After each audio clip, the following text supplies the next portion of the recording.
Bismillahirrahmanirrahim. Qala al-musannif rahimahullahu ta'ala.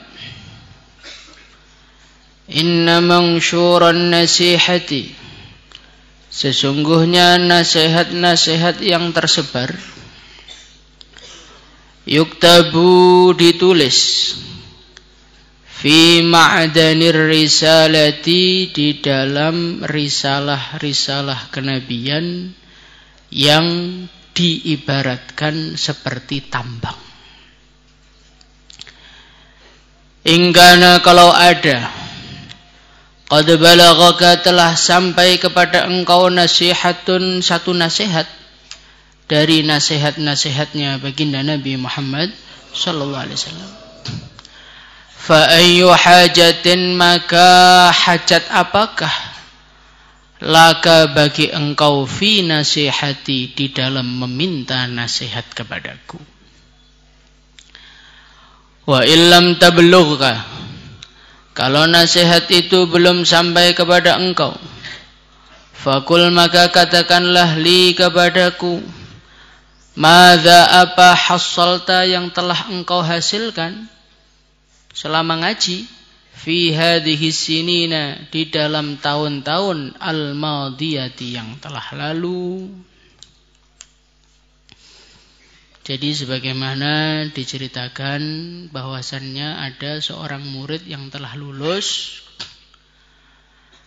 nulis surat kepada Imam Ghazali untuk dituliskan nasihat-nasihat khusus untuk pegangan hidupnya. Maka Imam Ghazali sebelum memberikan nasihat kepada beliau, Imam Ghazali menjelaskan, nasihat-nasihat dari Nabi itu sudah banyak. Kamu sudah baca hadis, sudah ngaji bertahun-tahun, itu semua sudah kamu pelajari. Maka sebetulnya, wahai muridku, engkau ini sudah tidak perlu dengan nasihatku lagi. Lah engkau sudah dinasihati Nabi loh. Kok masih minta nasihat saya, itu untuk apa? Tetapi walaupun Al-Imam Al-Ghazali beliau mengatakan sebetulnya nasihatku tidak kamu perlukan karena kamu sudah mendapatkan nasihat dari baginda Nabi Muhammad SAW, saya tetap akan memberikan nasihat kepadamu dari penjelasan dari sabda-sabdanya Rasulullah sallallahu alaihi wasallam. Maka beliau mulai menasihati muridnya.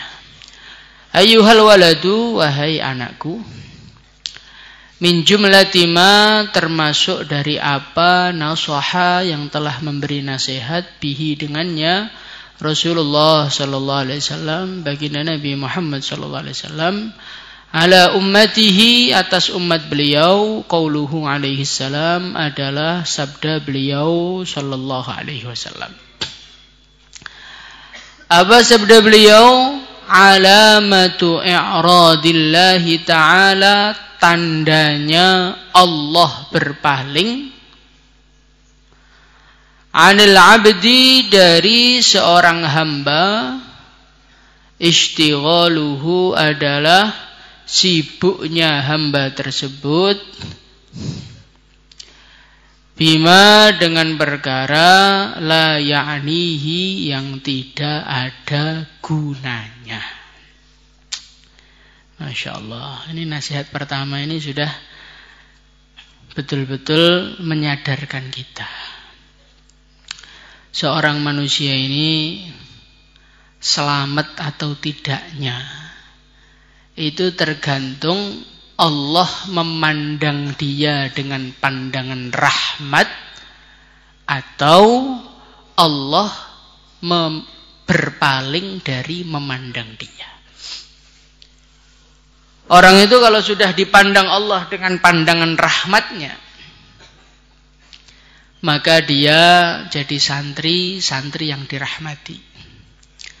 Dia makomi, jadi dai yang dirahmati. Dia menikah, maka menjadi keluarga yang dirahmati oleh Allah. Kenapa? Karena Allah memandang dia dengan pandangan rahmah, dengan pandangan kasih sayangnya. Orang itu kalau dipandang Allah dengan pandangan kasih sayangnya, bagaimanapun keadaan dia, bagaimanapun bentuknya dia tetap sukses, dia tetap mulia, dia akan menjadi penduduk surga. Semoga termasuk kita. Tapi kalau Allah itu sudah berpaling dari seorang hamba, na'udzubillah, bagaimanapun keadaan dia di dunia, yang cinta kepada dia banyak, yang memuji dia banyak, Allah memberikan wajah yang begitu tampan, kekayaan yang begitu melimpah. Kalau Allah berpaling, maka semua kehebatan itu nggak ada gunanya. Semua kehebatan itu tidak akan membahagiakan dia di dunia, apalagi di akhirat. Nah, terus untuk mengetahui Allah itu memandang kita dengan rahmat apa tidak, gimana Pak? Nah, ini ada sabdanya Rasulullah sallallahu alaihi wasallam, alamatu i'radillahi ta'ala 'anil 'abdi ishtighaluhu bima la ya'ni. Tandanya Allah Subhanahu wa taala itu berpaling dari seorang hamba adalah hamba itu akan sibuk dengan perkara yang enggak ada gunanya. Enggak ada gunanya untuk dunia dia, enggak ada gunanya untuk akhirat dia. Maka kita lihat kehidupan kita ini. Detik-detik yang kita lewati semasa hidup kita. Menit-menit yang kita lalui semasa hidup kita. Hari-hari yang kita jalani selama hidup kita. Bulan-bulan yang telah datang kepada kita. Ini kita menjalaninya ini dengan perkara yang ada gunanya apa tidak? Kalau kita sibuk dengan perkara yang nggak ada gunanya, lihat-lihat Instagram, lihat video pendek, lihat video lucu, alamatu i'radillah.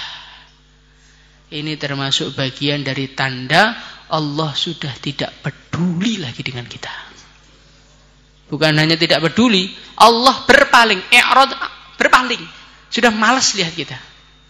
Ini hamba saya suruh ibadah, kok malah sibuk dengan perkara yang enggak ada gunanya. Nge-game. Maka status itu semua bagian dari perkara-perkara yang la yakni.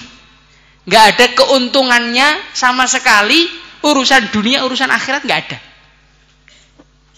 Enggak ada dalam hadis man ra'a YouTuban falahu ajrun wahid.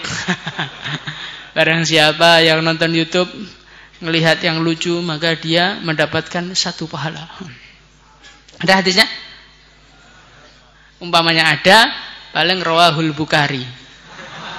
Bukan Bukhari, buatan Karkun sendiri. Nggak ada. Perkara nggak ada gunanya. Bahkan mainan HP nggak ada gunanya ini bukan mukhtalafih, muttafaqun alaih. Sudah disepakati. Yang menyepakati bukan ulama. Ulamanya, orang awamnya, orang fasiknya, orang kafirnya pun sepakat. Itu kalau anak-anak sekolah di Jepang sana itu, orang kafir. Maka mereka nggak boleh bawa HP. Kenapa? Karena HP mengganggu belajar. Kafir kan? Yang jurusannya neraka itu loh, paham HP nggak ada manfaatnya. Di India itu game-game online dibatasi mainnya. Karena mereka menyadari gara-gara game online banyak orang-orang rusak. Orang kafir, nyembahnya sapi loh. Urusan Tuhan nggak paham, urusan HP jelek itu paham. Kemudian kita, ya Allah, semoga saya jadikan ahli surga sambil main HP. Lah Allah aja berpaling darimu kok mau masuk surga dari mana? Maka kita ini kalau pengen melihat kehidupan kita, posisi kita di sisi Allah itu jangan melihat posisi kita di mata manusia. Kadang-kadang saya ini kayaknya waliyun min auliyaillah. Kenapa? Semua orang hormati saya.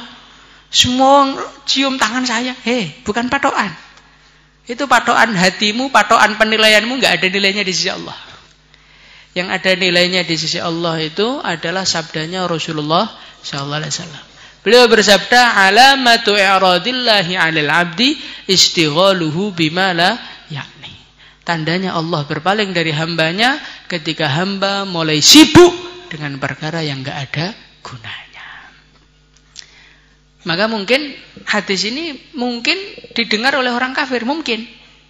Makanya orang kafir mati-matian bagaimana menciptakan alat-alat biar orang-orang iman sibuk dengan perkara yang nggak ada gunanya. Nanti kalau orang iman sibuk dengan perkara nggak ada gunanya, Allah berpaling. Kalau Allah sudah berpaling, Allah tidak akan menolong. Kalau Allah tidak menolong, orang kafir bisa menghancurkan umat Islam. Orang Islam itu bisa menang dari orang kafir karena ditolong oleh Allah.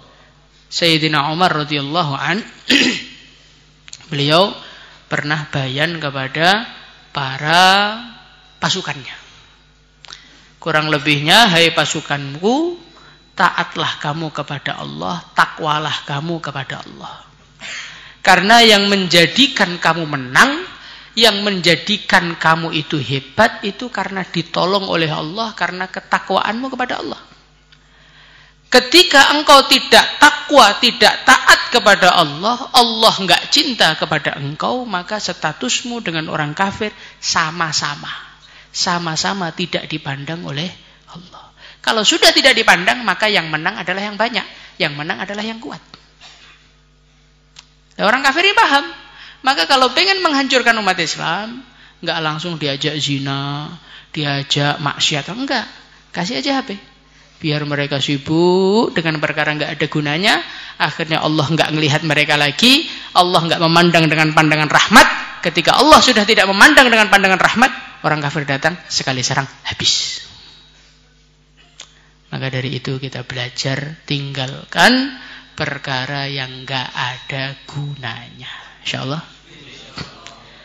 Nah, bagaimana caranya biar kita ini bisa meninggalkan perkara yang enggak ada gunanya? Di antara caranya, sebelum melakukan sesuatu, direnungi dulu. Sebelum melakukan sesuatu, apa? Direnungi dulu.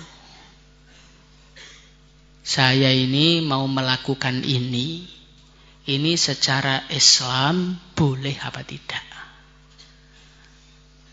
Setelah hukum secara Islam, kira-kira Allah senang enggak saya melakukan hal ini? Kira-kira saya untung di akhirat apa enggak melakukan hal ini?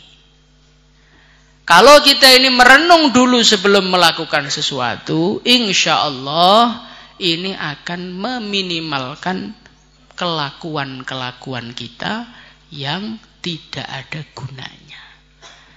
Perbuatan-perbuatan yang tidak ada gunanya, ini banyak keluar dari diri kita ketika kita melakukan sesuatu tanpa berpikir.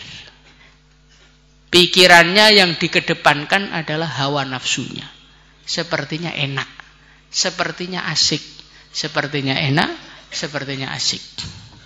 Ketika orang itu yang dikedepankan hawa nafsunya, tanpa disertai dengan ilmunya, disertai dengan akalnya, perenungannya, maka dia akan banyak terjerumus di dalam kerusakan. Karena apa? Karena nafsu kita ini punya karakter inna nafsa la ammaratum bisu. Maka dari itu kita ini belajar biar hidup kita enggak sia-sia. Setiap sebelum melakukan sesuatu kita renungi dulu. Insyaallah.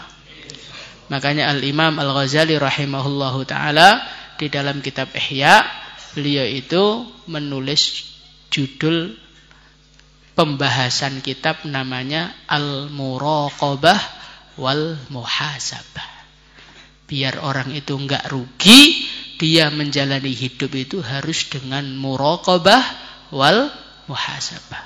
Muhasabah itu apa? Selalu mengecek. Ini kelakuan saya ini sudah benar apa belum?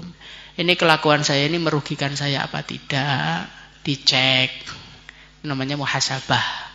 Kalau muraqabah itu mengawasi. Diri saya ini sedang belok apa sedang lurus? Diawasi terus. Ketika orang dirinya selalu diawasi, kemudian setelah kerja diperiksa hasilnya benar apa tidak, insya Allah ini akan meminimalkan kerugian. Maka kita belajar seperti itu, insya Allah ya. Wa inna mra'an, dan sesungguhnya seseorang, zahabat yang hilang, berlalu. Sa'atun, satu saat. Satu saat itu satu detik. Bukan 1 jam di sini, 1 detik. Min umrihi, dari umurnya orang tersebut, fi ghairi ma, di dalam selain perkara, khuliqa, yang dia diciptakan lahu untuknya, minal ibadati, berupa ibadah, jadirun, pantas, ayatula, untuk menjadi panjang, alaihi, baginya, hasratuhu, penyesalan dia. Jadi nanti di antara penyesalan di akhirat. Bahkan di dalam hadis itu yang menyesal bukan hanya orang buruk. Yang menyesal bukan hanya orang jelek. Bukan hanya ahli neraka. Orang-orang ahli surga pun menyesal. Apa yang mereka sesalkan? Laisa yatahassaru ahlul jannah illa ala sa'atin marrat bihim walam yadhkurullah fiha. 1 detik mereka lewatkan, 1 detik, bukan 1 jam ya, 1 detik mereka lewatkan, tidak digunakan untuk zikir, tidak digunakan untuk ibadah. Itu ahli surga aja menyesal.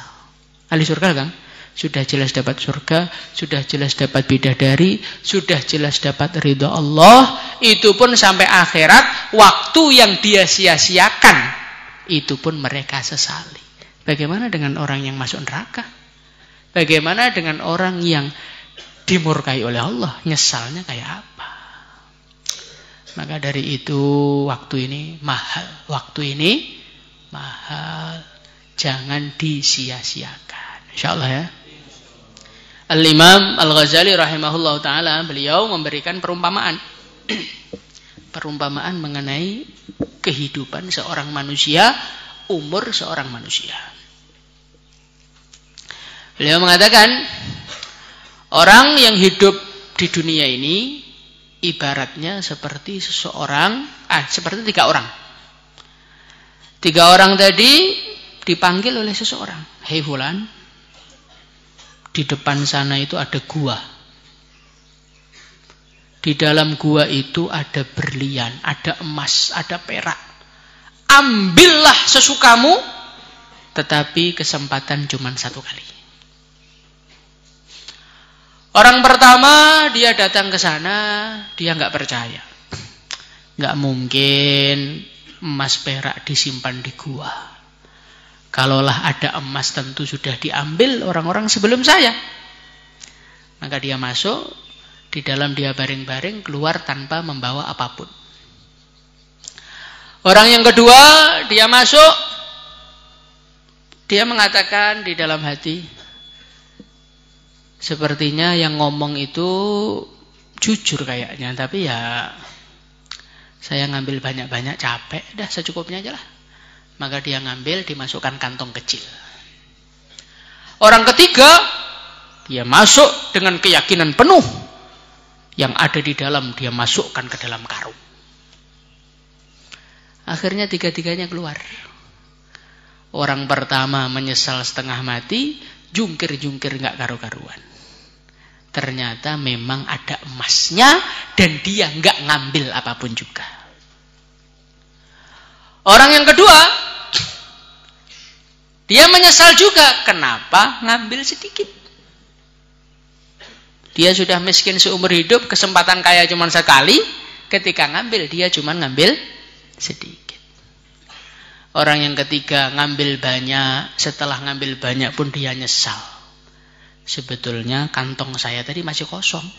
Coba kalau saya ngambil lagi 1 genggam, saya bisa lebih kaya lagi. Itulah ibarat manusia nanti di akhirat. Orang pertama adalah manusia-manusia na'udzubillah yang tidak percaya Allah, tidak percaya Rasulnya, tidak percaya akhirat. Mereka di dunia menuruti hawa nafsunya. Hayhata lima tu'adun in hiya illa hayatuna dunya. Hidup cuma sekali, nggak ada hari ke akhirat, nggak ada. Los. Dia maksiat, akhirnya berangkat ke akhirat, nggak punya apa-apa, na'udzubillah. Orang yang kedua ini ya seperti kita. Percaya akhirat. Percaya nggak? Percaya surga. Percaya? Percaya neraka. Percaya? Kalau Anda nggak percaya, Anda bukan orang iman. Tapi Anda tidak mau ngambil bekal yang banyak. Umurnya disia-siakan untuk ngobrol. Kalau guru belum datang, ngobrol. Kalau guru datang, ngantuk. Nanti ngapalkan Quran, tahfidz, deres 10 menit awal. 2 jam setengah setelahnya melamunkan masa depan. Bangun-bangun sudah 9:30. Disia-siakan. Akhirnya sampai akhirat punya bekal, tapi sedikit. Orang yang habis-habisan cari akhirat pun sampai akhirat masih menyesal. Ada waktu-waktu yang mereka lewatkan tidak untuk amal agama. Coba. Maka dari itu, ini waktu ini mahal, Kang. Waktu ini mahal. Di antara tangisan ahli neraka, itu gara-gara mereka menyia-nyiakan waktu. Maka dari itu, ini waktu yang Allah berikan, gunakan sebaik-baiknya. InsyaAllah. Waman, barang siapa, jawazah, melewati al-arba'ina, umur 40. Walam yaglib, dan tidak mengalahkan, khairuhu, kebaikannya, ala syarrihi, atas keburukannya. Maksudnya kebaikannya tidak lebih banyak daripada keburukannya. Fal yatajahhaz, maka hendaknya dia siap-siap ilan nari, untuk berangkat menuju neraka. Wa fi hadhihi nasihah, dan di dalam nasihat ini kifayatun, ada satu kecukupan li ahli ilmi, bagi ahli ilmu. Jadi ini nasihat penting. Orang kok umurnya lewat 40 tahun belum jadi orang soleh, maka dia insya Allah tidak akan jadi orang soleh sampai mati. Kenapa? Karena umur 40 tahun ini adalah umur perkembangan terakhir. Umur perkembangan terakhir. Manusia ini ada masa kecil, masa remaja, masa dewasa. Selagi belum 40 masih bisa berkembang. Tapi ketika 40 ini adalah puncak perkembangan. Ketika Anda umurnya 40 kok belum jadi orang baik, fal yatajahhaz ilan nar, siap-siap berangkat ke neraka. Karena orang itu kalau sudah 40 itu istilahnya semuanya itu sudah jadi. Kalau dia itu tukang minum khamr, ya akan susah sembuh dari khamr. Kalau dia tukang main HP, ya akan susah sembuh dari HP. Kalau dia ini tukang ngerokok, ya akan susah berhenti dari ngerokok, karena sudah terbentuk. Istilahnya batu bata itu sudah kering, dibentuk lagi sudah susah. Makanya kata ayah saya rahimahullah ta'ala, kebanyakan wali itu diangkat ketika masih muda. Maka kalian jangan punya pikiran, nantilah insya Allah Pak, kalau sudah tua saya mau jadi orang soleh. Kok sudah tua jadi orang soleh? Zaman masih muda aja susah jadi orang soleh, gimana nanti tua? Di dalam kitab Ihya beliau, Al-Imam Al-Ghazali rahimahullah ta'ala, beliau menceritakan, manusia itu kalau pengen menunda taubatnya sampai tua, itu ibarat anak muda lihat pohon kecil. Anak muda apa? Lihat pohon kecil. Maka anak muda tadi mengatakan, wah, saya sebetulnya bisa nyabut pohon ini, tapi saya nggak pengen sekarang, nanti aja kapan-kapan. Akhirnya 50 tahun kemudian dia balik ke pohon itu. Apa yang terjadi? Tenaganya lemah, pohonnya tambah besar. Pohon itu nafsu. Pohon itu nafsu. Kalau masa muda saja kita tidak bisa mencabut nafsu kita yang masih kecil, Anda nunggu tua, maka ketahuilah nafsumu tambah tua, tambah susah ditaklukkan. I'lamu annamal hayatud dunya la'ibun walahun wazina.